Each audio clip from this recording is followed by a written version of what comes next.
Hi, I'm Brad from BCR Studios Photography and Videography, and I'm here to tell you a little bit about wedding photography and what you need to ask for when you're looking for a wedding photographer. One of the first things that you want to be concerned about is just how long has your photographer been doing wedding photography. Wedding photography is not a simple process. It's not something that you can pick up a camera. I hear the statement in the business all the time, people saying, well, my uncle has a great camera. Cameras don't take good pictures, good photographers take good pictures. So you want to really look at that person's experience. A lot of things can happen during a wedding, so someone who hasn't been doing this very long, let's say a camera breaks down, let's say a lens breaks, let's say a flash breaks. There are ways around fixing that. Let's say you need to be flexible with where and how you're doing things. Someone who hasn't been doing wedding photography for a very long time can often get confused, can often get unorganized throughout the day, and a lot of times you'll miss things, miss photographs that are important due to that reason. Another question I want to ask photographers: who will actually be photographing my wedding? There's many different styles and types of photography studios.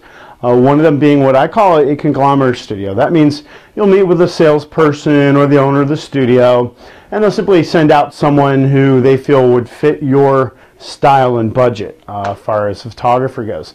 That is one route to go, and there's certainly some good studios that work that way. There's another way to do it though, and that's how we do it here at our studio, which is simply when I meet with you, I'm going to be your photographer. My name goes on the contract, which is another issue I'll bring up in a moment. But basically, you want to make sure that you know who is going to be doing your wedding. You look at the photographs that photographer took. A lot of studios will show you a couple of sample albums and say, well, here's the type of photography you're going to receive. Those are usually the owner's books, and so you got to question what type of photography you're going to get out of another shooter. So you want to look at their work specifically. The other thing you want to look at is when you're looking at wedding albums, you want to make sure you're looking at complete and full weddings. Don't be looking at an album with 6 different weddings built into it. And the reason that is that actually what you've got going there is you will have the photographer's best work only displayed. But you got to how is the rest of the wedding look? Are they good at candids? Are they good at getting stuff in the morning? Are they good at outdoor light, indoor light? So you want to look at the entire package as one. Another thing to be concerned about is looking for how many cameras is that photographer going to be bringing? How many lenses? How many flashes? Anybody can tell you that camera equipment does break. It breaks in the middle of things, and it usually doesn't give you a single clue that it's going to break until it does. So what you really want to make sure of and be careful about is that you're looking for someone who has at least 2 cameras, several lenses, so that let's say one of the lenses breaks, they can simply replace it with a different lens. Double flash units is another good idea, especially for the reception area. If there's a photographer with only 1 flash, what happens when that flash breaks? So those are all part of being prepared for a wedding as a wedding photographer. You want to make sure that you look into that. Earlier I did mention contracts. In every part of your wedding, I can recommend this all the way through every vendor that you book. You do want contracts, and you want specific things to be put into the contract. Am I going to get my photos to use on a copyright disc? We do that at our studio, but a lot of studios, oh yeah, that's thrown in. Well, if it isn't on the contract, let's say I'm booking, most of our clients book a year to 2 in advance. So I'm not going to remember what I included and what I didn't, to be real honest. So I need to make sure that I write everything down. Everything's in the contract to a T. We both sign the contract, and that way you're guaranteed a good quality product and what it is that you thought you were paying good money for. Another thing they want to look for is in a wedding photographer, as we mentioned earlier, experience and length of being in business. There are different types of photographers. Some have studios, some do this as a side job.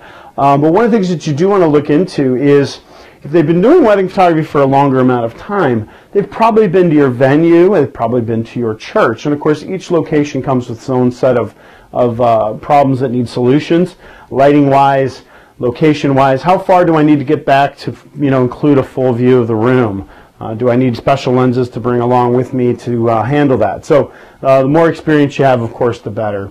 The other thing, and lastly, wedding photography is not just about photography, it's about personality.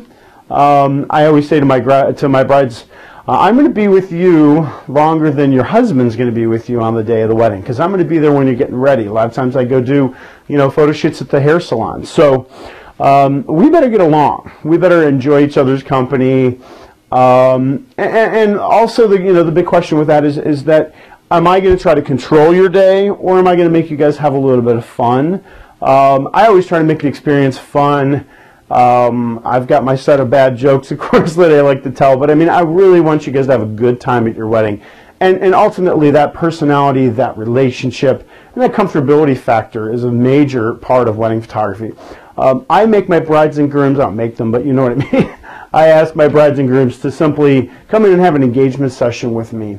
And any of our photographers, we want them to meet that person before they book. And we also want them to have their engagement session with that person.